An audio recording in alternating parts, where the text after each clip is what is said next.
예, 히브리서 9장 16절에서 22절입니다. 우리 같이 합독하시겠습니다. 9장 16절입니다. 시작. 유언이 있는 곳에는 유언한 자의 죽음도 필연코 따라와야 하리니 유언은 사람이 죽은 후에 효력이 있으며 유언한 자가 살아있는 동안 전혀 효력이 없느니라. 그러므로 첫 언약도 피 없이 드려진 것이 아니니 모세가 율법대로 모든 계명을 온 백성에게 말한 후에 송아지와 염소의 피와 물과 중색 양털과 우슬초를 가져다가 그 책과 온 백성에게 뿌리며 말하기를 이것은 하나님께서 너희에게 명하신 언약의 피라 하셨느니라. 더 나아가 그 피를 가지고 성막과 섬기는 데 쓰이는 모든 기명들에 뿌려졌느니라. 율법에 따르면 거의 모든 것이 피로써 정결케 되나니 피 흘림이 없이는 죄사함이 없느니라. 아멘.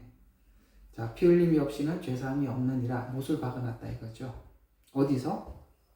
구약에 있는 제사를 통해서 하나님 분명히 못을 박아둔 것은 이게 정결케 되고 깨끗게 되고 죄사함을 받으려면은 반드시 이 피로서만이 정결케 된다라고 분명히 못을 박아두었다라는 이야기입니다. 여러분 이렇게 성경 공부 계속 하는 게 쉽지는 않지만 우리가 분명히 이제 아모스에서 말씀하신 대로 이제 말씀의 기근의 때가 온다고 성경은 예언을 하니까 올 겁니다. 뭐 성경에 없는 예언을 하나님 하신 예는 없으니까 어쨌든 지금 여러분들이 좀 어렵고 힘들더라도 계속 오셔서 이렇게 말씀을 잘 저축을 해 두셨으면 좋겠습니다. 듣다가 보면 여러분 이게 첫 술에 배부르고 몇 번 밥 먹고 다 알아차렸다 이렇게 하지 마세요. 참 당황스러웠던 일은 저희 교회 어느 좀 다니시다가 한 분이 나가시면서 이런 이야기를 했습니다. 참 당황스러웠는데요. 다 배웠다 그러면서 나가셨습니다. 다 배웠다. 뭘 다 배웠는지 모르겠어요. 더 배울 게 없대요. 뭘 더 배울 게 없는 건지도 모르겠고 참 그렇게 빨리 끝날 성경 같았으면 그건 아니죠. 여러분 다 배우려고 하면 아직도 많이 남았고 또 하나는 제가 이제 어제 예배 마치고 이렇게 새로운 형제하고 한참 또 이야기를 하는 중에 이렇게 설교하는 저로서는 이해할 수 없는 어떤 이야기를 하나 들었는데 이게 여러분들에게도 평신도로서 그분 이야기를 제가 잠깐 해드릴 테니까 여러분들도 아마도 그렇게 다른 사람들 그렇게 많이 생각하실 겁니다 라고 생각하시는지는 잘 모르겠습니다만 그분 그런 이야기를 하더라고요. 사람들이 설교를 하거나 성경 공부를 시켜보면 이렇게 과정이나 이런 것들 차근차근 공부하는 거는 안 하려고 그런데요. 그냥 빨리빨리 그 결론만 얘기하달라가 그런 데만 너무 이렇게 그 결론만 듣고 싶어 하지 이렇게 원인, 과정 이런 거 막 얘기 다 듣기 싫다는 거죠. 그러니까 그냥 그런 건 그냥 지나가고 이렇게 자기 말로는 이렇게 지나가고 딱 듣고 싶은 거야. 그러니까 어떻게 하라는 거야. 얘기만 해. 뭐 이렇게만 하려고 하는 게 이제 보통 사람들 성향 속에 너무 있으니까 사람들이 이렇게 정말 이렇게 오랫동안 계속 두고 이렇게 성경 공부를 하고 차근차근 배우고 이러는데 이렇게 투자를 할 마음이 별로 없을 겁니다. 이런 이야기를 하는데 저는 뭐 열심히 지금까지 잘 가르치느라고 애를 쓰고 있는데 그분이 오셔서 그런 이야기를 하기에 설마 그렇겠나 그런 생각이 좀 들긴 들었는데 제가 그분 이야기에 제가 조금 동감할 수밖에 없는 이유가 하나가 뭐냐면은 이렇게 설교하고 제목을 매번 제가 정하지 않습니까? 제목 정하는 게 쉽지 않아요. 근데 제 성향상 제목을 그렇게 올릴 수밖에 없어서 제가 이렇게 제목을 그렇게 하는 거거든요. 사람마다 그 제목을 올리는 걸 보면 어쨌든 좀 서로 간에 좀 다 달라요. 똑같은 설교를 해도 제목이 어떠냐에 따라서. 근데 조금 사람들한테 좀 뭔가 결론을 딱 도출할 만한, 그러니까 결론을 말할 만한 그런 내용을 올려놓으면 엄청나게 또 이렇게 많이 봐. 이렇게 들쑥날쑥하는 게 그러니까 이게 차이가 많아요. 제목을 딱 쓰면서 제가 딱 이제는 감이 잡혀요. 아, 이 제목을 올리면 한 얼마밖에 안 보겠다. 정확해요. 이제는 하도 많이 와서 이제 제가 그걸 이제 파악하게 됐어요. 근데 이 제목을 올리면 안 보겠다. 여지없이 안 봐요. 근데 제가 볼 때는 반대거든요. 그러니까 봐야 될 건 안 봐요. 근데 안 보기는 별로, 그건 사실 중요하지도 않아요. 근데 그런 거는 또 엄청나게 봐요. 그래서 어디에 관심이 있는지 알겠어요. 그러니까 해보니까 사람들이 어디에 관심이 있고 어떤 내용이 자극적이고 어떤 내용에 사람들이 클릭을 많이 하고 듣고 싶어 하는지 한번 그러면 이렇게 생각해 볼 필요가 있죠. 마지막 때는 어떤가? 어떻게 살아야 되는 건가? 뭐 예를 들어서 뭐 야고보서가 본 종말론 뭐 이런 거 뭐 그런 것도 많이 봤더라고요. 별로 내용도 없는데 제가 설교를 해뒀지만 별로 중요하지도 않아요. 그런 내용들 정말 이런 얘기가 들어가면 또 많이 봐요. 또 그렇지 않고 십자가 복음, 십자가의 능력 그러면 또 안 봐요. 그래서 이게 어디 관심이 있는지 알겠어요. 종말이 언제 오는지, 종말은 온다고 하나님 말씀하셨으니까 오겠죠. 그 뭐 오는 게 언제 오는지가 중요하십니까? 주님이 온다 그러면 오는 거죠. 그건 하나님이 정할 시간이에요. 그 우리가 아무리 캐서 알아보려고 애를 쓴다고 하더라도 우리가 징조에 따라서 어느 정도 파악은 하겠지만 정확하게 우리가 알 수 없는 시간 아닙니까? 그건 주님께서 오신다 그러면 언젠가는 오시겠죠. 오신 주님을 맞이하는 게 중요한데, 그러니까 언제 오느냐에 관심이 있어요. 참 황당하지 않아요? 와봐야 하나님 앞에 예를 들어서 언제 오는지는 정확하게 알았다고 합시다. 그러면 온 예수님이 자기의 구원자가 아니고 심판자면 어쩔 겁니까? 그렇게 미련하다는 얘기예요, 제 얘기는. 예? 그게 무슨 그렇게 중요합니까? 이런 내용들 하나하나 이 과정을 공부하는 건 엄청난 긴 시간이 걸리는 거예요. 이런 데는 투자하고 싶지 않은 거죠. 그냥 알고 싶은 것만, 궁금한 것만 탁 짚고 가자는 거죠. 그게 뭐 그렇게 중요해요. 나는 보니까 중요하지 않는 거는 너무 많이 보고 진짜 중요한 건 안 보더라고요. 저는 여러분들 참 오늘 저녁에 칭찬하고 싶어요. 그래도 이런 얘기들을 끊임없이 듣고 싶어서 이렇게 오시고 또 이렇게 이 말씀을 관찰하는 이거는 정말 하나님 앞에 진정한 신앙을 가지고 하나님 앞에 기대하지 않으면 이게 그 과정과 원인 그 십자가 복음을 차근차근 공부하는 것이 그다지 그런 이해를 하지 못하면 이렇게 차근차근 공부한다는 것이 얼마나 값진지 잘 모를 거예요. 어쨌든 저는 여러분들에게 이 내용들을 가지고 함께 나누고 설명해 드리고 있지만 이 내용들을 저도 이게 지금까지 장만해서 여러분들과 함께 나누기 위해서 참 많은 시간들을 투자를 해서 이런 내용들을 준비한 거거든요. 이거 그냥 이렇게 나온 게 아니라 정말 많이 다듬고 다 정리가 되기까지 저도 한 20-30년 걸렸어요. 이 내용을 제가 목회 처음 시작할 때부터 이 내용을 제가 목회하는 지역마다 천안에서 목회하고 사이판에서도 하고 요 내용 그대로 중국 신학생들한테도 하고 여러분들 지금 4번째 설명한 겁니다. 여러분 이게 4번째 설명을 했다 그러면은 제가 지금 많은 부분들을 더 많이 다듬고 정리하고 또 입체화시켜서 말씀을 드리는 거예요. 그러니까 이게 정말 값진 줄 알고 좀 여러분들이 잘 소화시키면 이 복음에 대해서 눈이 활짝 열려요. 이런 시간들을 투자를 하셔야 되는데 이런 거는 진짜 좀 봤으면 하는 거는 안 보고 계시고 여러분들 보고 하는 얘기는 원래 학교 안 온 사람들 혼나는 거는 학교 온 사람들이 듣는 거예요. 그러니까 학교 안 온 사람들한테 해야 될 말을 학교 온 사람들이 원래 듣고 앉아 있는 거예요. 그러니까 여러분들이 이게 또 녹화가 되니까 좀 딴 사람도 안 온 사람들 좀 들으라고, 이거 좀 제발 좀 이런 걸 좀 들으라고 제가 좀 하고 싶은 이야기예요. 이게 진짜 중요한 건데, 오면 뭐 할 거예요, 주님이? 안 그래요? 심판주로 오시면 뭐 할 거예요? 구원자로 만나야 될 거 아닙니까?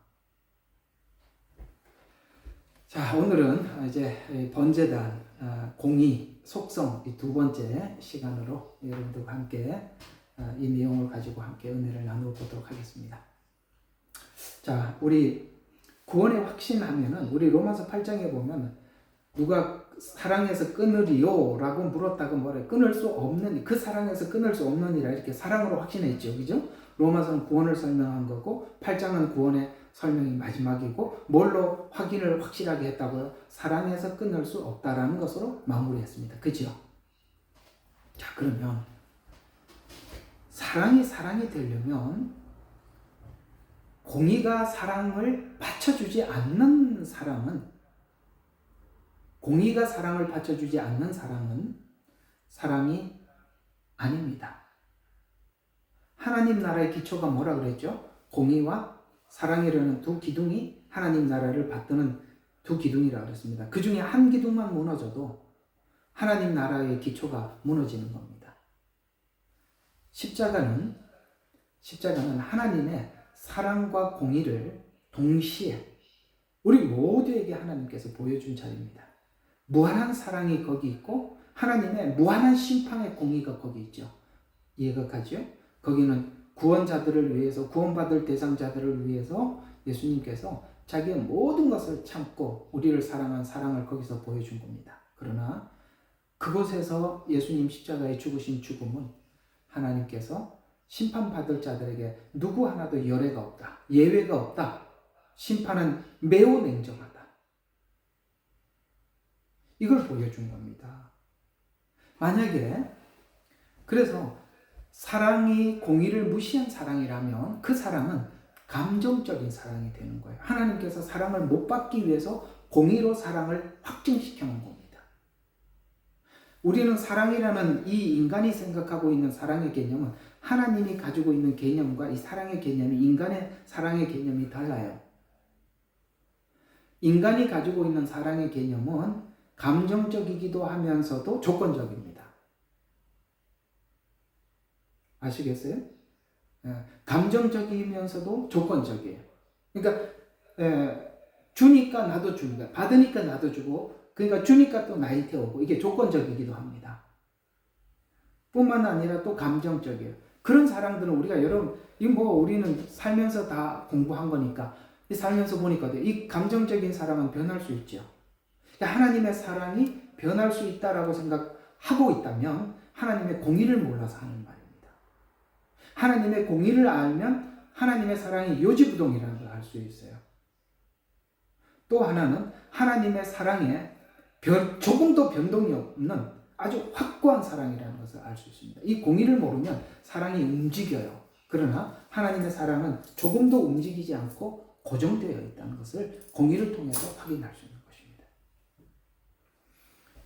그래서 공의가 하나님의 분명한 의지죠. 그렇다면 그 분명한 의지인 공의를 사랑으로 완성을 합니다. 그게 십자가에서 아까 말씀드린 두 가지가 다 나타났다고 말씀하고, 오늘 피 흘림이 없이는 뭐가 안 된다고요? 죄사함이 없다고 했잖아요. 근데 피 안 흘리고 하나님이 죄사한다라고 하면 하나님 공의가 무너진 거죠. 예수님 십자가에서 피를 안 흘리셨어요. 그리고 우리 모두 죄를 그냥 하늘에서 용서했어요. 그러면 우리는 하나님 믿을 수가 없어요. 언제 또 바뀔지 몰라요. 우리가 하나님을 믿는다는 것은 그 고정된 하나님의 말씀에 변함없음을 믿는 것입니다.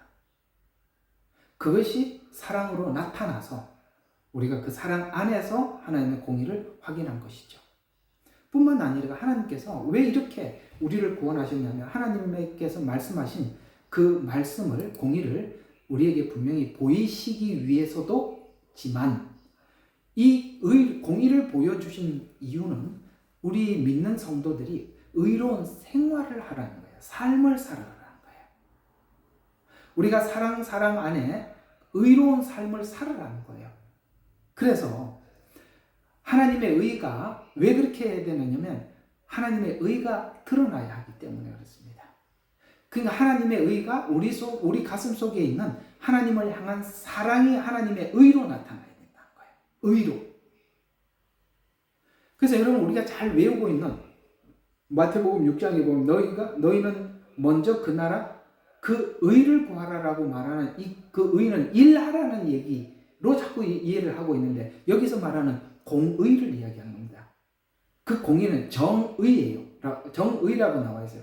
미가서인가 아모스서인가에 보면은 그런 말씀이 있지요.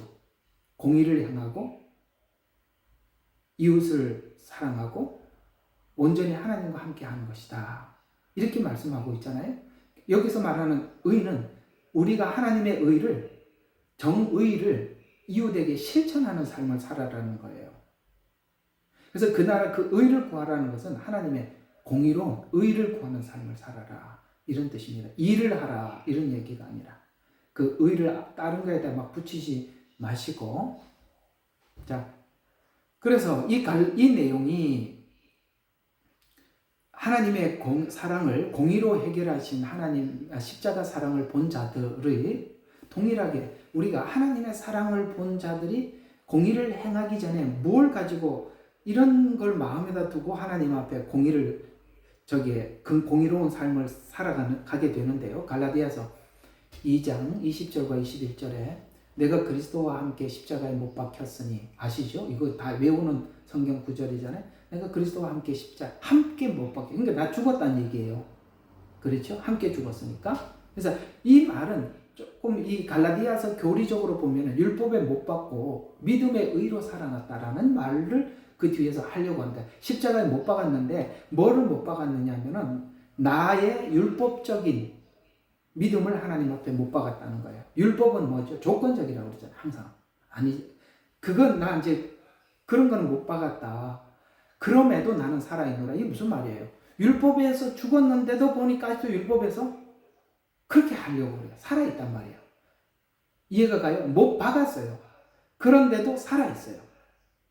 그러나가 이제 뒤에가 여기서 무너진 게 아니라 사모님 소리 조금만 줄여주세요. 예. 그래서 그럼에도 내가 살아있노라. 그래서 내가 사는 것이 아니요 그리스도께서 내 안에서 사는 것이라. 그러니까 그러나 내가 사는 것이 아니요라는 말은 살아있는데 거기서 난 살아있구나. 그래서 아이고 끝났네 이게 아니라 그러나 내가 사는 것이 아니요 그리스도께서 내 안에 사신 것이라. 이해가 가요? 내가 지금 율법에서 죽었는데 율법이 자꾸 나타나. 내가 율법에서 죽었고 믿음의 의로 살아났는데도 내가 사는 거 보니까 자꾸 율법으로 살아.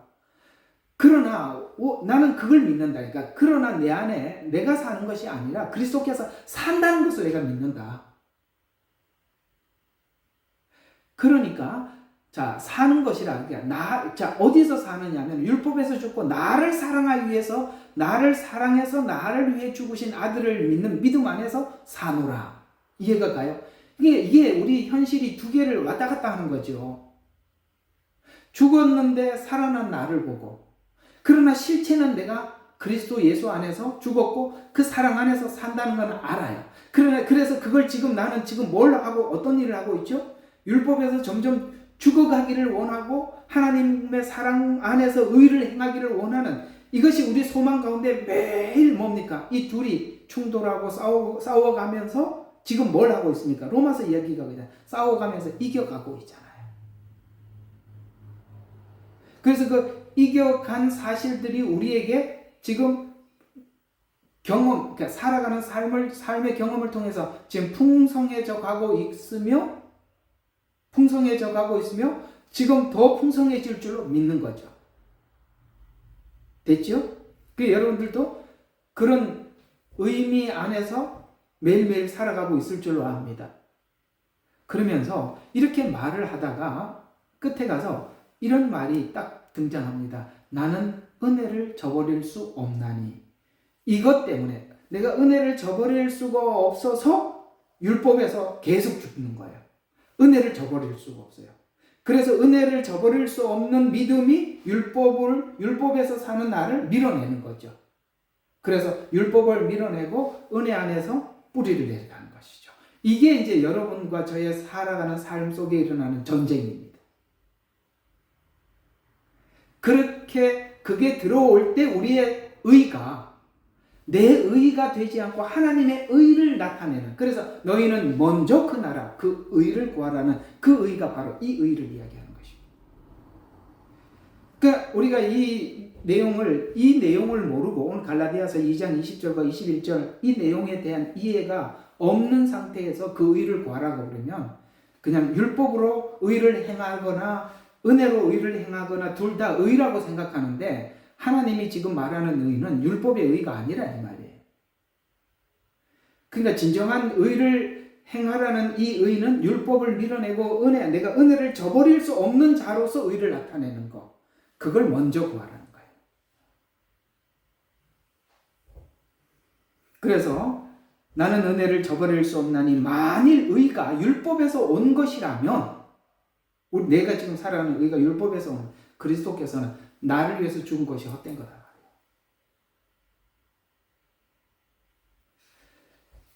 이것이 바로 믿음으로 의롭게 된 신자의 삶의 방향성을 잘 표현한 삶이에요. 그리고 이게 하나님께서 공의를 행하라라는 말은 공의를 행하고 인자를 사랑하고 겸손히 하나님과 함께 행하는 것이 아니냐라고 반문하고 있는 게 그게 맞죠. 공의를 행하고. 구약에서는 공의가 그냥 율법 안에서지만 신약에서 공의는 그게 은혜를 저버릴 수 없는 의.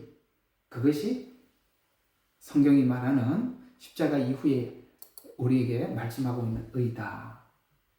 그래서 신자가 구원을 믿고 이해하는 데는 사랑과 공의를 통해서 구원을 확신을 하는데, 하나님의 사랑이 십자가의 나타남을 믿고 믿는 자는 의롭다 하는 의를 믿는 것이다. 됐죠? 그래서 이 하나님의 공의가 어떻게 이제 우리에게 나타나느냐면, 하나님은 믿는 자는 의롭다라고 나를 믿는 자는 누구든지 의롭다라고 하나님이 말씀하신 이 말씀이 하나님의 공의 안에서 선포된 말씀이라서, 공의 안에서 선포된 말씀이라서 믿는 자는 의롭다라고 하였기 때문에 믿는 모든 자들은 의롭게 되는 거예요.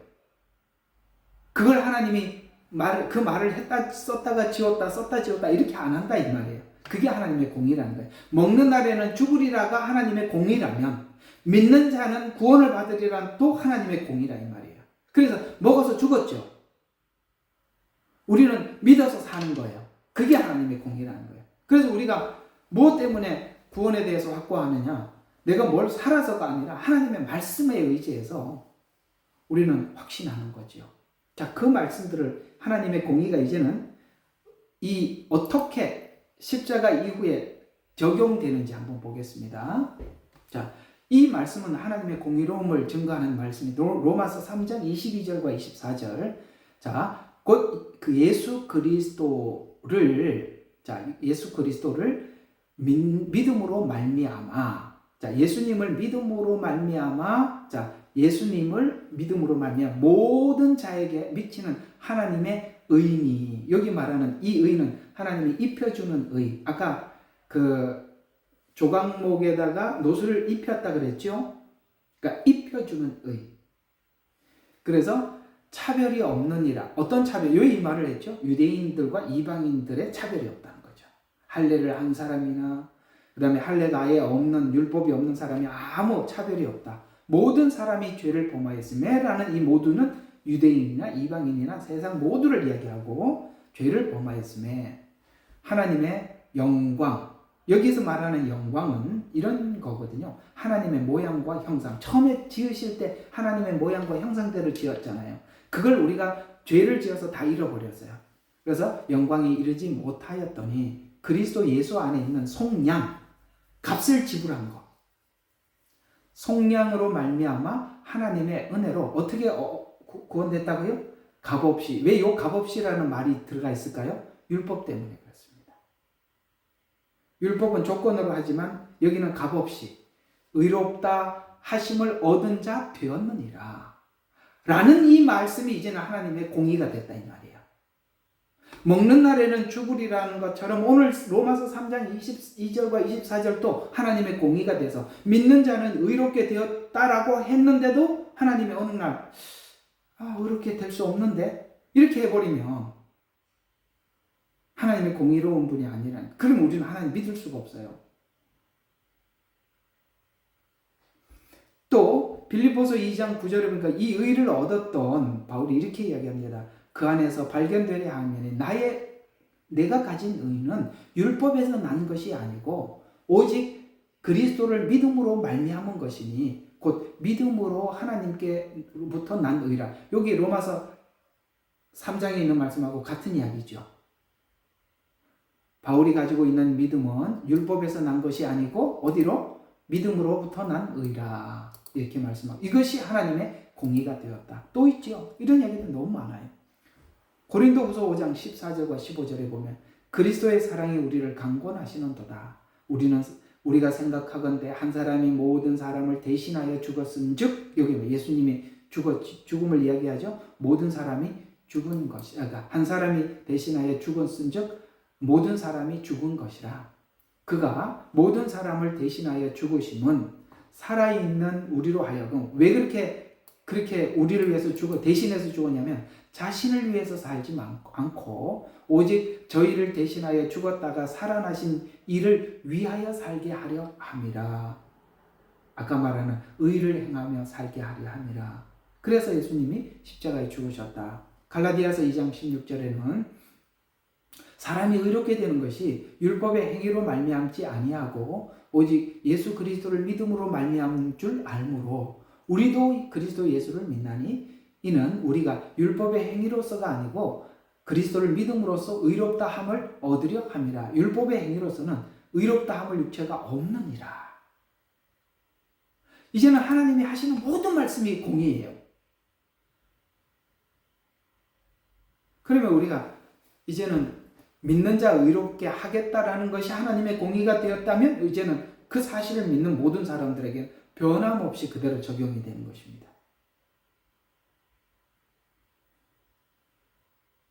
그래서 우리가 모든 하나님께서 우리에게 하신 그 것에 대해서 우리가 파악하고 그러니까 알려면은 성경을 통해서 아셔야 되는 거예요. 그러니까 이런 게 있어요. 이제 요번 주 토요일 날인가?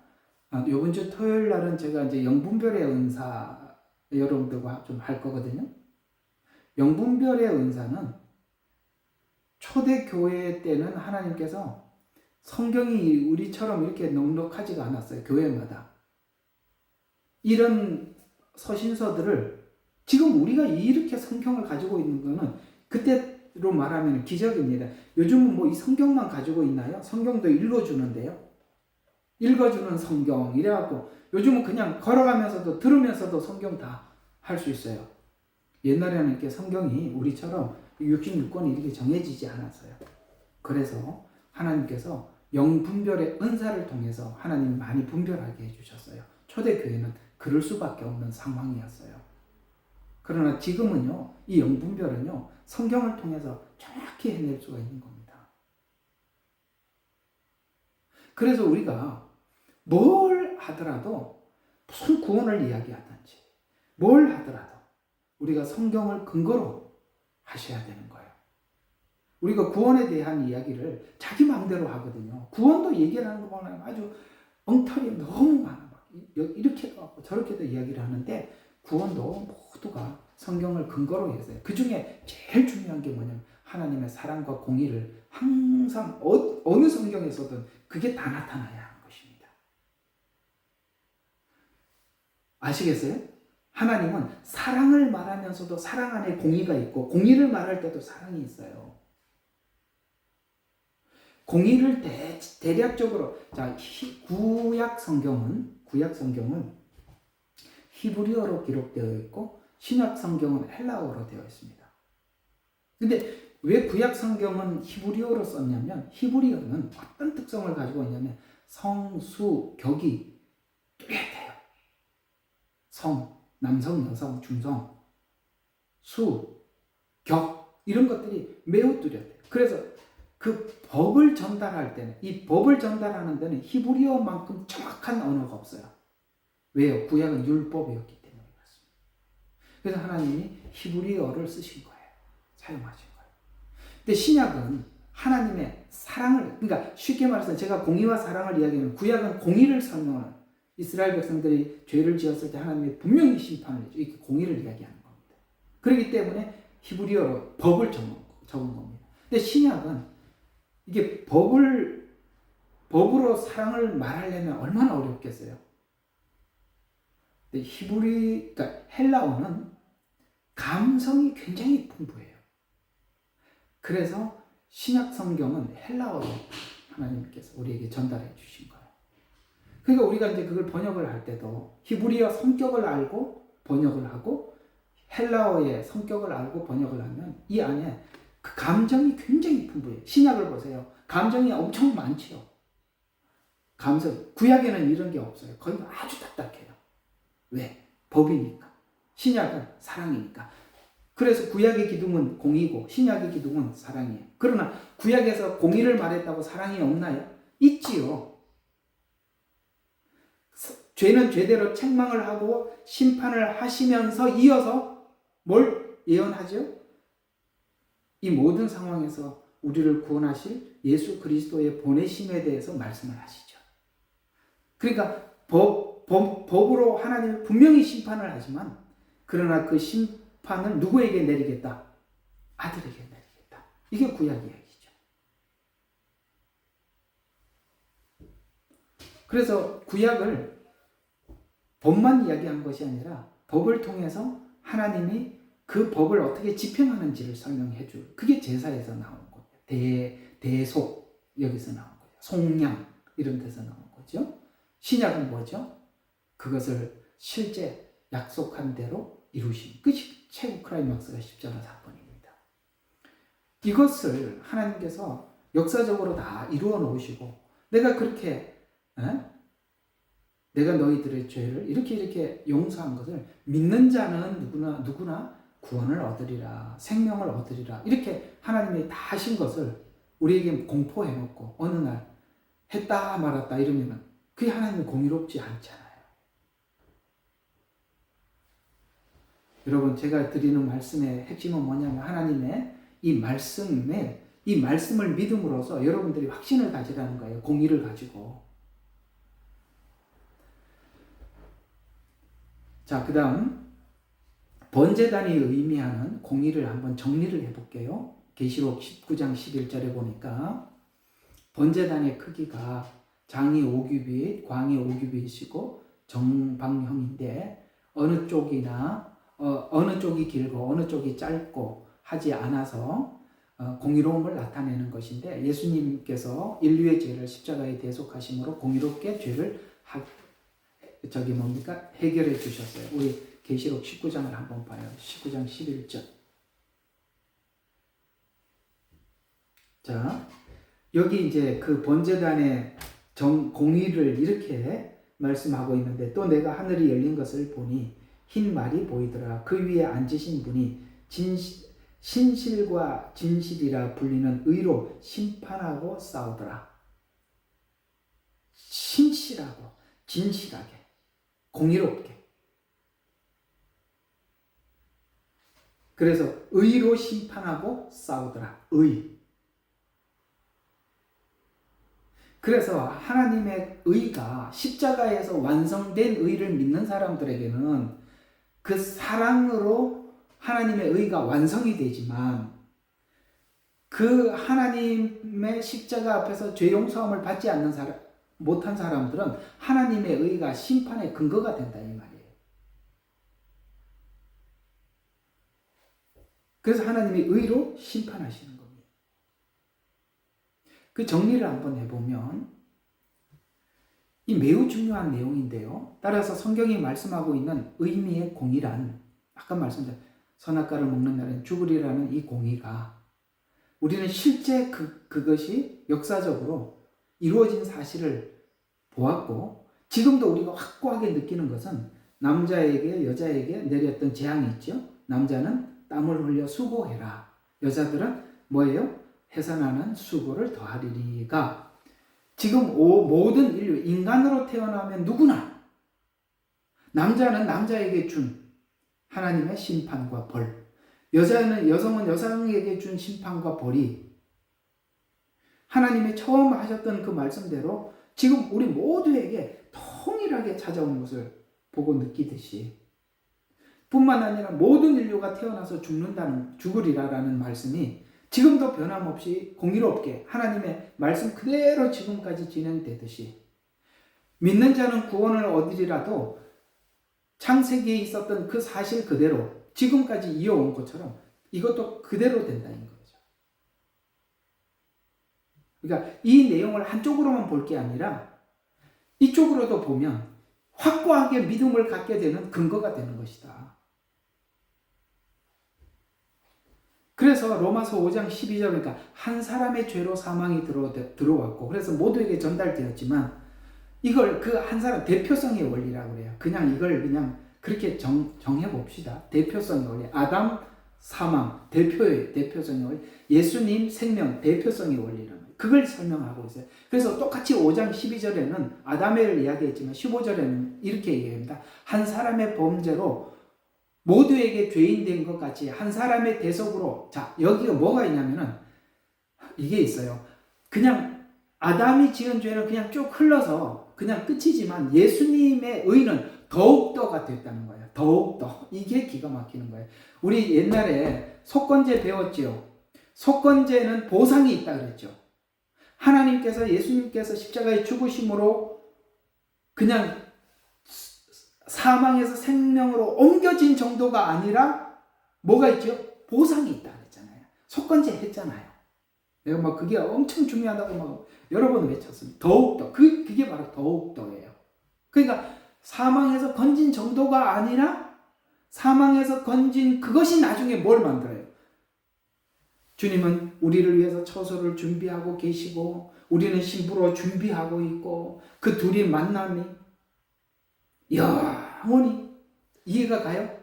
그게 보상이라는 거예요. 생명을 얻은 것 정도가 아니라 얻어질 생명이 그 다음에 이어질 것이 너무나도 놀라운 축복으로 이어진다는 거예요.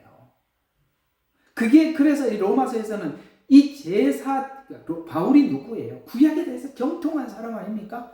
그걸 가지고 더욱더라는 말로 딱 붙여놓는 거예요. 더욱더 의롭게 되었다. 그러면 이 더욱더 의로움은 뭡니까? 에덴 동산에서 아담과 하와가 선악과를 먹지 않았을 때 의로웠어요. 맞지요? 근데 우리가 그걸 하고 그다음에 사망이 왔고 예수님을 믿어서 우리는 더욱더 의롭게 되었어요. 이 더욱더. 그러니까 아담의 의와 비교할 수 없는 더욱더 의가 되었다. 이 말. 이해가 가죠? 더욱더 의. 그러니까 아담은 하나님을 사랑하지 않고 그 하나님의 그 창조에 감사하지 않는 의라면 우리는 구원과 창조에 대해서 하나님 앞에 말할 수 없는 감사와 감격을 가진 더욱더 의. 다르다 이 말이에요. 그래서 더욱더가 붙어 있는 거예요.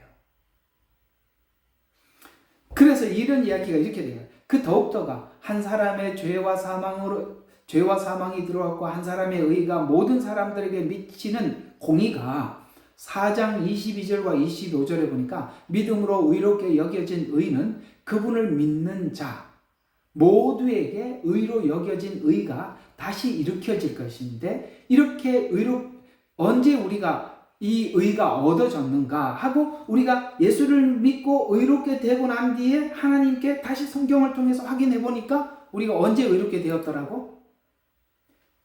내가 믿고 난 뒤에 의롭게 된 게 아니라 우리가 죄인 되었을 때 이 일을 다 해놓고 와서 말씀하시고 믿게 하시더라는 거예요. 그러니까 사실은 제가 목회를 하게 된 동기, 설교를 하고 사람들인데 이 복음을 전하고 싶은 동기가 사실 이런 것들이에요. 이게 얼마나 놀라운 이야기예요. 우리 옛날에 복음성가에 이렇게 아름다운 이야기가 있네. 구세주의 사랑 이야기. 뭔가 천국 떠난 사람, 나와 같은 죄인 구하려. 그러면서 그 뒤에 주님의 그 사랑은 정말 놀랍네, 놀랍네, 놀랍네. 놀랍네, 놀랍네, 놀랍네. 이거 하다가 끝났다고, 그죠? 그 복음성가가. 놀랍죠. 이렇게 된 것도, 내가 그래서 우리가 처음에는 어떤 생각, 내가 믿어서 이렇게 됐지. 이렇게 생각을 했는데, 그 의가 언제부터? 우리가 죄인 되었을 때 예수님께서는 다 이렇게 해놓고 찾아와 주셨다라는 거예요. 그래서 우리는 우리 속에 예수님이 더욱더 의가 돼버린 거예요. 더욱더 의가 된 거예요. 그래서 왜 이렇게 공의를 사랑으로 하나님은 왜 이렇게 공의를 하나님의 그 공의를 사랑으로 완성했느냐면 바로 우리의 그러잖아요. 창세기 1장 1절은 자 창세기 1장 1절의 창조는 시간과 공간의 창조예요. 그렇죠. 시작했죠. 시계가 째깍째깍 하기 시작했단 말이에요. 시간과 공간의 창조예요. 근데 요한복음의 창조는 뭐죠? 태초 이전의 창조예요. 그렇죠? 그러면 하나님께서 그러면 이렇게 봐요. 창세기의 창조는 태초 이전에 계획했던 창조 속에 들어가 있죠. 그 정도는 빨리 이해가 가죠? 그렇죠? 그러니까 창세기 1장 창조부터 시작해서 하나님이 뭘 해간 게 아니에요. 아이고 저것들이 선악과 먹었네 어쩌지 이렇게 하고 한 게 아니다 이 말이에요. 그게 언제부터? 요한복음 1장 1절 창조부터 계획된 창조. 그러니까 창세기 1장 창조는 그 이전에 있던 창조 안에 들어와 있는 한 과정이라 이 말이에요. 성경을 보려면 사람들이 자유주의 신학자들은 창세기 1장 1절부터 요한계시록 22장으로 이렇게 딱 맞히는 걸로 더 못 봐. 그러나 성경의 이야기는 우리의 구원을 창세 이전에 계획했다 그래서 이 말들을 알아들을 수가 없는 거예요. 그러면 창세기 1장 창조는 우리 육체를 창조한 창조라면 요한복음에서 말씀하고 있는 이 창조를 우리에게 설명하는 것은 우리 마음의 창조를 예수 안에서 준비했다는 거예요.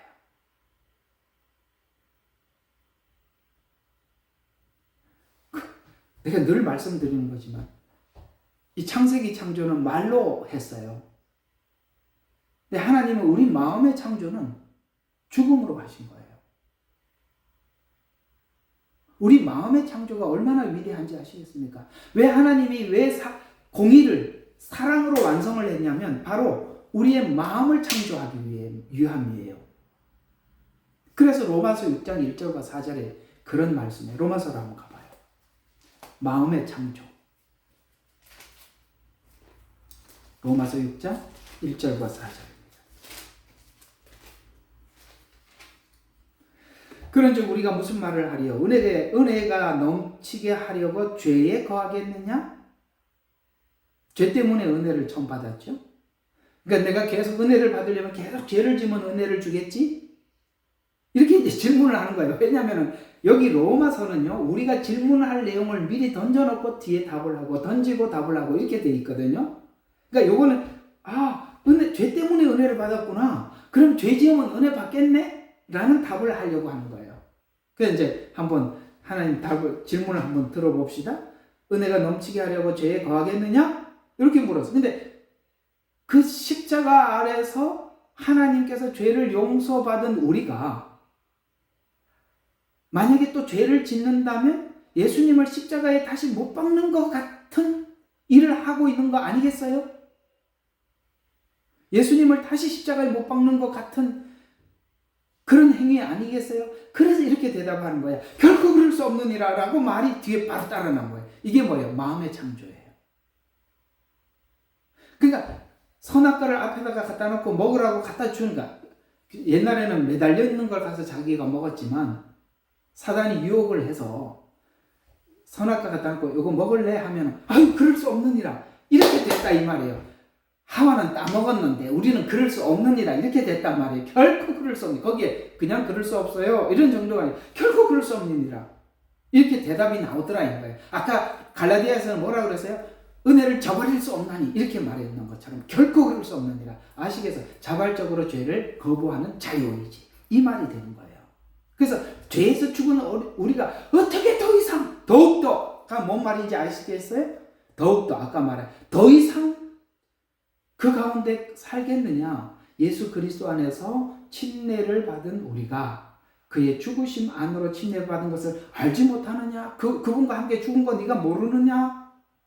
그러므로 우리가 죽음 안으로 침례를 받아 그와 함께 장사되었으니 이는 아버지의 영광으로 인하여 그리스도께서 죽은 자들로부터 일으켜지심과 같이 우리도 또한 생명의 새로움 가운데 행하게 하려 함이라. 생명의 새로움, 새살.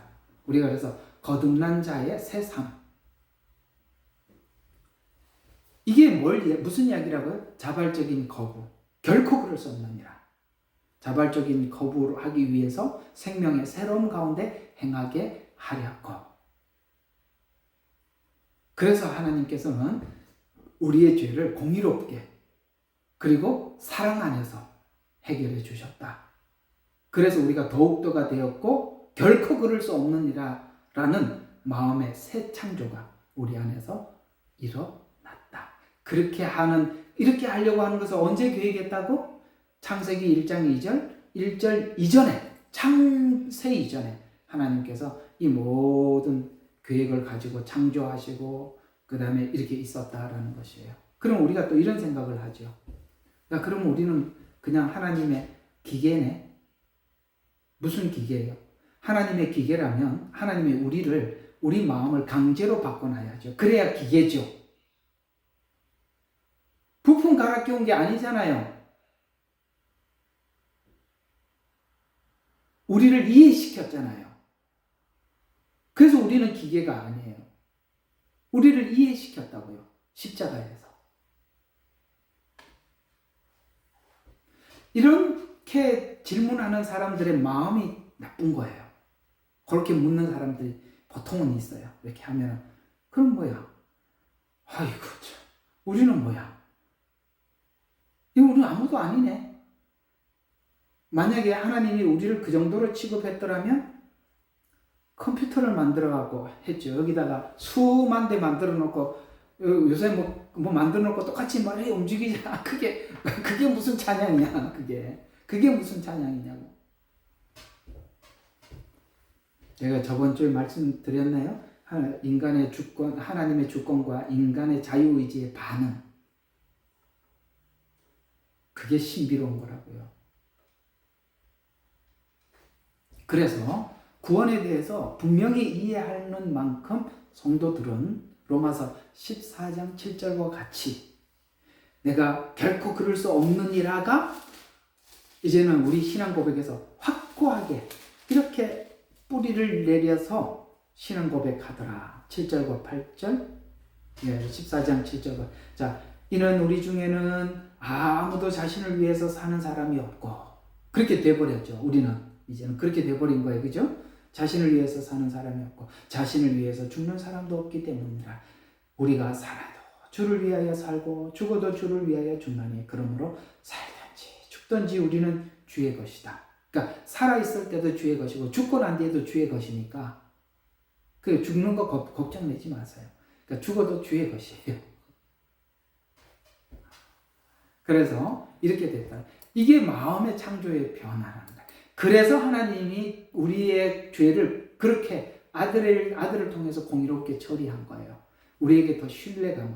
공의 때문에 우리는 하나님을 더욱더 믿게 되었고 그 사랑 때문에 우리 마음 전부를 하나님 앞에 빼앗기게 되었다는 거예요. 따라서 성도는 하나님의 공의의 성품을 가진 자가 된 것으로 공의가 사랑과 함께 집행되어 살더라. 그러니까 공의가 사랑 안에서 집행이 되더라. 이거 알아들으시죠? 공의가 사랑 안에서 집행이 되더라. 사랑은 율법의 완성이니라. 그런 말들이 다 그런 이야기인데요. 자, 이사야서 1장 16절과 17절입니다. 이사야서 1장 16절에서 17절. 너희는 씻고 스스로 깨끗게 하라. 내 눈앞에 너희 악한 행실을 버리고 악을 행하는 것을 그치라. 선을 행하기를 배우고. 자, 여기 공의를 찾으며 압제당하는 자들을 구해주고 압이 없는 자들을 판결하고 과부를 위하여 변호하라 라고 말을 했는데 구약에서는 이게 안 됐죠. 왜? 마음이 변화가 안 됐으니까.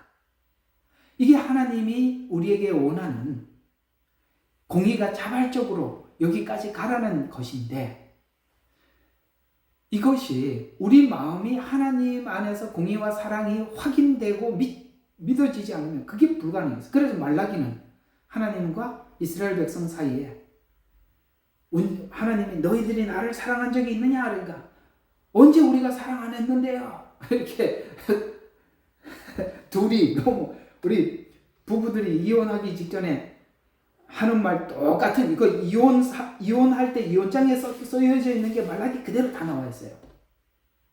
당신 나 사랑했어. 언제 사랑했는데? 우리가 제물 안 드리는 게 뭐가 있어요? 예배 안 드리는 게 절기 안 지킨 게 어디 있어요? 막 이렇게 하거든요. 근데 하나님이 너희들 광야에서 한 번이라도 나한테 예배 드린 적이 있냐? 하나님이 이렇게 얘기해. 이게 뭐 너무 괴리가 벌어져가지고 이게 도저히 이게 하나가 될 수가 없어. 왜 이게 안 됐다고요? 법은 사람을 못 바꿔놓는 거예요. 그러니까 율법의 끝을 말라기를 보면 알아요. 아, 우리가 법으로 신앙생활하면 냉랭해지는 거구나. 근데요, 십자가 죽음 이후에 사랑과 은혜를 받고 나니까 사람들이 완전히 달라져요. 자, 사도행전 2장으로 한번 가봅시다. 이게 이사야서에서 요구했던 일이 그대로 여기서 완성되었다라고 말씀하고 있죠. 사도행전 2장 44절부터. 이 성경 구절은 제가 여러분들에게 자주 언급하는 성경 구절이기도 한데요. 2장 44절에서 47절을 보면 이게 자발적으로 이루어졌다는 거예요. 그들이 사도들의 가르친 교리와 교제에 빵을 떼는 것과 기도하는데 전념하더라. 모든 사람이 두려움으로 인하여 사도들을 통하여 많은 이적의 표적들을 행하여지니라. 여기까지는 이제 있었던 일이고, 자, 그리고 난 뒤에 은혜를 받은 사람들, 믿는 사람들이 다 함께 있으면서 모든 물건을 공동으로 쓰며. 가능해요? 아까 이사야에서 말한 것처럼 이렇게 하라고 그랬는 거 지금까지 못했다. 이제 드디어 시작하는 거야. 그죠? 그 다음에 각 사람의 소유를 팔아서 각 사람의 필요에 따라서 뭡니까? 나누어 주더라. 그리고 그들은 날마다 하나가 되어 꾸준히 성전에 모여 집집마다 돌아가 빵을 떼고 즐거움과 순전한 마음으로 음식을 먹고 하나님을 찬양하고 모든 사람에게 칭찬을 받더라. 주께서 구원받는 사람들을 그 교회에 날마다 더해 주시니라. 아래 됐죠? 하나님의 공의가 자발적으로 실행되었더라 라는 증거를 사도행전 2장에서 증거로 제시하고 있습니다. 따라서 구원받은 사람들, 그 십자가의 은혜를 받은 사람들은 하나님의 성품, 하나님의 성품에 사랑과 공의라는 두 가지 성품이 있는데요.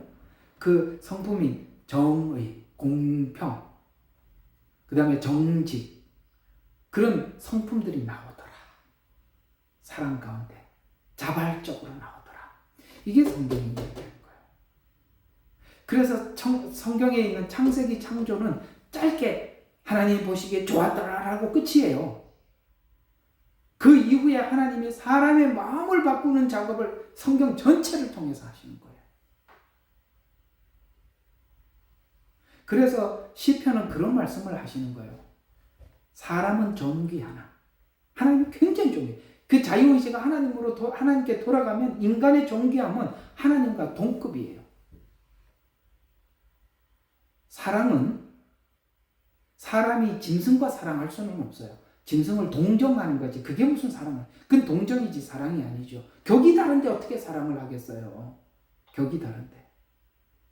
사랑은 같은 격을 가져야 돼요. 하나님은 우리 인간의 속에 하나님과 같은 격을 불어넣었어요. 그게 모양과 형상이에요.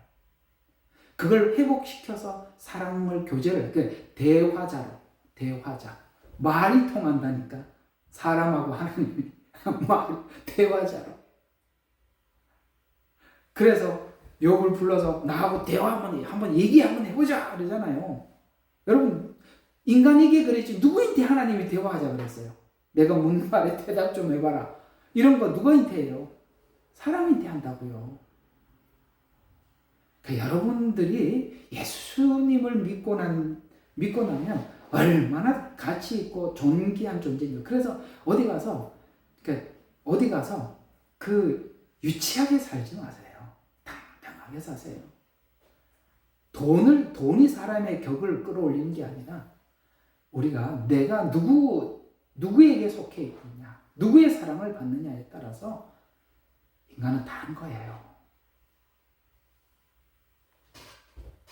그래서 이게 자발적으로 실행되더라. 왜 그게 자발적으로 실행될 수 있었나? 로마서 8장입니다. 왜 그게 우리가 자발적으로 그런 사람이 되어서 하나님 앞에 변화된 모습으로 살 수 있게 되었는가? 로마서 8장 1절과 4절에 보면 그러므로 이제 예수 그리스도 안에는 정죄함이 없나니 그들은 육신을 따라 행하지 않고 성령을 따라 행하는 자가 되었다. 이는 그리스도 예수 안에 있는 생명의 성령의 법이 죄와 사망의 법에서 해방을 시켰어요. 옛날에는 뭐가 죄와 사망의 법, 율법이에요. 이게. 거기에 매여 있었는데 예수님이 오셔서 그 법에서 해방을 시켜버렸어요. 해방됐는데 옛날에 그 법에 눌려서 살았던 과거가 있으니까 해방됐는데 가끔씩 잊어버려요. 내가 해방이 안 된 것 같아. 그러니까 일본 사람들한테 해방이 됐는데 가만히 옛날에 그게 자꾸 생각이 나서 이게 자꾸 가끔씩 돌아가는데 실제는 해방이 됐단 말이에요. 해방되었습니다. 때문이라. 율법이 육신을 통하여 연약하여 할 수 없는 것이므로 맞죠? 그러니까 율법이 육신 때문에 연약해서 할 수 없는 것이 하나님께서 죄 때문에 자기의 아들을 죄 있는 육신의 모양으로 보내 육신의 죄를 예수님에게 선고했어요. 이게 공의죠? 그래서 율법의 의가 우리 안에서 이루어지게 하려 합니다. 그 율법의 의가 우리 안에서 어떻게 이루어졌다? 자발적으로 이루어졌다는 거예요.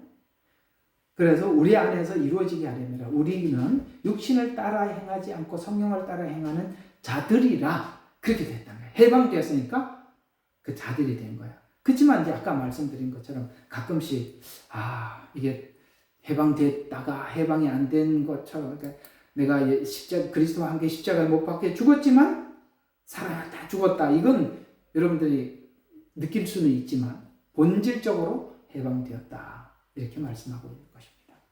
그래서 성경에서 공의는 단순한 법의 수준을 넘어서 준수를 넘어서 하나님의 성품의 의지에 부합하는 삶을 살아가는 것을 의미한다. 성품에 부합해서 하나님의 공의는 단순히 공의로 끝나지 않고 그 공의가 어떻게 된다고요? 사랑, 더하기 궁율, 그 다음에 공평, 진리 이런 것들이 결합되어서 공의가 나타나는 것이 인간이 의미하는 공의와 다르다.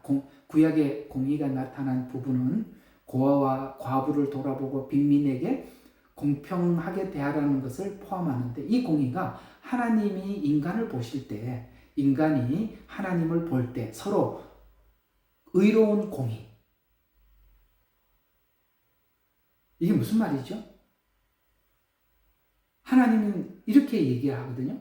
우리가 하나님을 믿어서 의롭게 되었어요. 그랬더니 하나님이 우리 보고 의롭대. 맞죠? 내가 믿어서 의롭게 돼서 하나님 우리 보고 의롭대. 근데 이렇게 우리가 얻은 의가 내 공로에서 의해서 얻어진 의가 아니라 하나님께서 우리에게 주신 의라는 걸 아니까 우리는 또 하나님 보고 뭐라고 이야기해요? 아니에요. 하나님이 의로워요. 그랬더니 하나님 또 우리 보고 그게 의가 왔다 갔다 하더라는 거예요. 그래서 이게 내가 성경 구절을 찾다가 못 찾아서 그러는데 성경에 로마서에 보니까 하나님은 우리를 보고 의롭다고 하셨고 우리 또한 하나님을 의롭다 하시더라 라는 말씀이 있어요. 로마서에 있어요. 나중에 찾아서 열심히 찾아보세요. 아셨어요? 그래서 둘 다 의롭대요. 아이고 이렇게 하나님은 이렇게 둘 다 세우는 거예요. 하나님도 세우고 우리도 세우고 또 이웃도 같이 세워요. 사단은 한쪽은 죽이고 자기만 살죠. 욥기를 보면 사단이 인간에게 하는 행위가 뭔가를 알 수 있어요. 욥을 고발하고 죽이고 관계를 끊고 그러기 위해서 시도를 하죠. 하나님 앞에 고발합니다. 그리고 고발해놓고 욥이 안 넘어지니까 잘 들어요. 사단은 물러가고 그 다음부터는 등장하지 않아. 무슨 뜻이죠? 사단은 그거 외에 아무것도 안 한다는 거예요. 우리가 갈라지고 나면 사단은 자기 목적이 소정의 목적을 달성하고 끝이에요. 손 털고 가는 겁니다. 갈라놓고 깨놓고.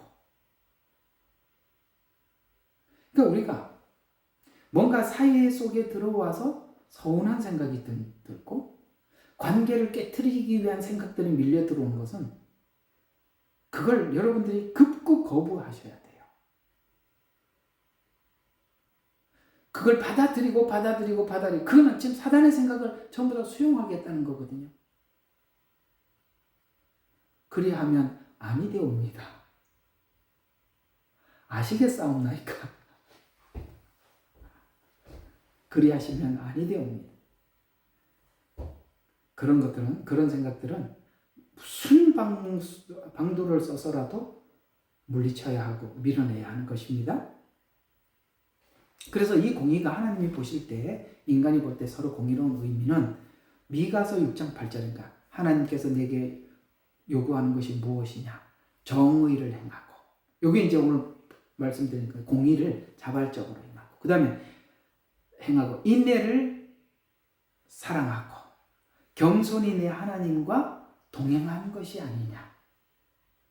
이렇게 말씀하고 있죠. 여기에 의를 행하고 정의를 행하고 라는 말씀이 있습니다. 그래서 이 구절들은 공의는 하나님과 올바른 관계뿐만 아니라 이웃과 정의로운 관계라고 확장시켜서 말씀하고 있습니다.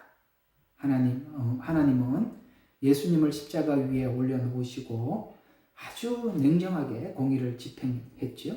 인류에게 하나님의 공의를 보여주신 내용입니다. 그래서 이것은 우리에게 두 가지 의미를 전달해주고 있는데요. 첫 번째, 죄의 결과는 죽음이고 죄는 죽음으로만 대속이 가능하다는 공의. 아까 여기 히브리서 우리 처음에 읽었던 것처럼, 또 두 번째는 믿는 자는 구원, 불신자는 심판이라는 공의. 이것을 십자가에서 우리에게 확고하게 보여주셨습니다. 따라서 번제단의 정방형은 하나님의 공의를 상징합니다. 시편 37편 28절에 보니까 하나님은 뭐를 사랑하세요?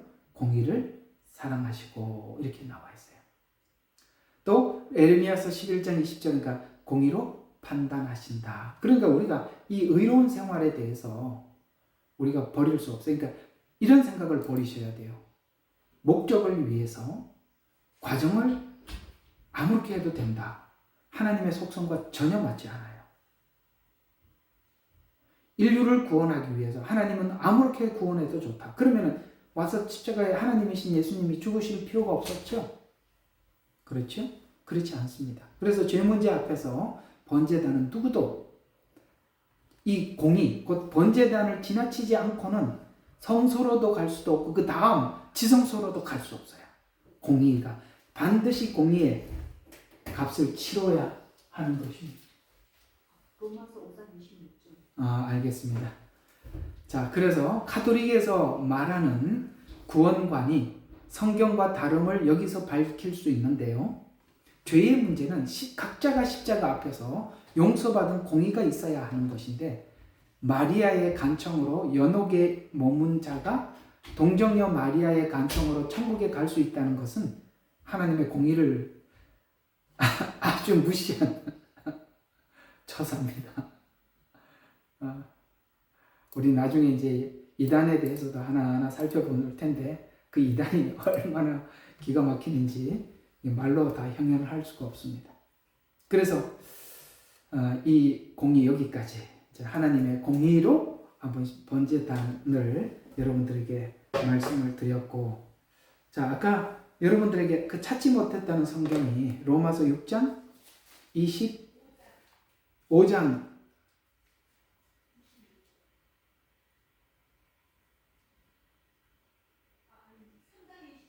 3장 26절? 예. 사모님 찾아갖고 가르쳐 줘서, 예, 여기 있네요. 맞습니다. 아, 여기 있네. 아이, 빨리 아까 보이지. 자, 여기 이렇게 25절부터 한번 봐요. 하나님께서 그의 피를 믿는 믿음을 통하여 그를 화목제물로 세우셨으니, 예수님은 화목제물로 세우셨어요. 이는 하나님의 오래 참으심 가운데 이전에 지은 죄들을 사하심으로 인하여 그의 의를, 그러니까 십자가는 뭐라고 해요? 하나님의 의를 선포하는 자리래요. 그래서 그의 의를 선포하려 하시며 곧 그때에 자기의 의를 선포하심으로. 아시겠어요? 여기 말하는 의는 항상 이 공의까지 붙이시면 돼요. 그 의를. 그러니까 공의를 선포하시며, 그 다음에 선포하시면 자신도 의롭게 되시고, 하나님이 이렇게 하셨으니까 하나님 무조건 우리를 용서한 게 아니라 말씀대로 정말 죽으리라는 말씀대로 죽으셔서 우리를 아주고, 참 하나님 의롭다. 그러니까 확고한 믿음이, 여러분 의롭지 않으면 누가 믿음이 가겠어요? 누가, 우리가 인간을 믿어도 그렇잖아요. 그 사람이 의롭지 않는데 무슨 말을 한들 믿겠어요? 그래서 자기 의를 선포하시고, 그 다음에 뭡니까? 또한 예수를 믿는 자도 의롭다 하시며, 둘 다 의롭다. 하나님의 일은 다 이렇게 돼요. 둘 다 의로워지는 거예요. 둘 다 세워지는 거예요. 예. 참, 예수 믿고 나니까 예수님이 참 멋진 분이세요. 신사예요. 하나님이 너무 인격자세요. 참 이런 하나님을 우리가 믿는다는 것에 대해서 너무 자부심이 생기고, 어디 가도 그냥 아주 그냥 너무 좋아요. 예수 믿는다는 게. 내가 이런 아버지를 모시고 있다는 게 너무 좋지 않습니까? 그 무슬림 그 신 나쁜 놈 보세요. 거짓말 해갖고 자살폭탄 가지고 뛰어들어가게 만들고, 뭐라고 사기쳐서 그런지 아세요? 너 이렇게 순교자가 되면 저기 천국 가서 부인이 몇 명을 준대요. 좀 정신 나간 놈이죠. 부인이 막 몇 명 생긴다는 거야. 그래서 그 자살 폭탄 가지고 하는 거예요. 옛날에 그 어디죠? 성지순례를 갔는데 그 누가 그 글을 올렸나? 내가 직접 들었나? 기억이 가물가물한데, 그 누가 갔다 왔던 얘기를 하더라고요.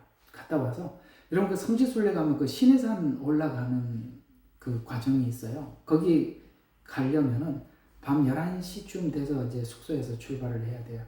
그 시내산 올라가서 그 동이 트는 걸 보는 게 이제 그 성지순례 관건이에요. 그러니까 새벽에 막 가요. 그러면 이제 그 산까지 올라가니까 차가 못 올라가요. 근데 지금 그 산은 저 시내산이 아니라는 얘기가 많아요. 어쨌든 그게 시내산이라 치고 올라가는 거야. 치고 올라가는 건데, 거기 가면은 얼마인지 그때 내가 얼마를 줬는지 모르겠어요. 얼마를 주면 낙타를 태워줘요.